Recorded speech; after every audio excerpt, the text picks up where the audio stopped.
ఎందుకంటే భగవంతుడిని చాలామంది మార్చేస్తూ ఉంటారు కోరిక తీరలేదని. ఆహ్, ఏమ్మా ఒక చోట ఎక్కడో మేము కారులో వస్తూ ఆగాం. ఆగి ఒక గురువుగారి దగ్గరికెళ్తున్నాం. గురువుగారి దగ్గరికి వెళ్ళినప్పుడు ఉత్తి చేతులతో వెళ్ళకూడదు కదా! అందుకని ఫ్రూట్ షాప్ దగ్గర ఆగాం. యాపిల్స్ బాగున్నాయి.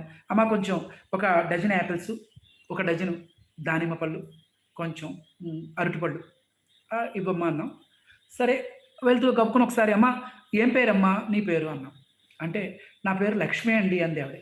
అబ్బా! మరి ఏంటమ్మా నువ్వు బొట్టు పెట్టుకోలేదు? అంటే మేము దేవుడిని నమ్ముకున్నామండి అంది. అంటే దేవుడిని నమ్ముకోవడం అంటే ఏంటమ్మా? అంటే నేను మతం పుచ్చుకున్నాను స్వామి. ఎందుకమ్మా? అంటే మీ మీ నాన్నగారు, మీ తాతగారు, మీ ముత్తాత గారు వాళ్ళందరూ కూడా దేవుడినే నమ్ముకున్నారమ్మా? లేదు లేదు స్వామి. మాకు నా పేరే లక్ష్మి. మా నాన్నగారు నాకు లక్ష్మి అని పెట్టారు. మేము కూడా తిరుపతి వెళ్ళేవాళ్ళం.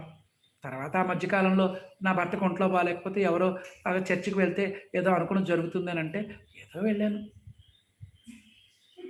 ఏ ఏదో వెళ్ళాను. అదెంత దరిద్రం అండి. అన్యాయం కాదు. రేపొద్దున నువ్వు నీ కొడుక్కివ్వలేదు. అందుకని చెప్పి నీ బిడ్డ నిన్ను వదిలేసి పోయాడనుకో.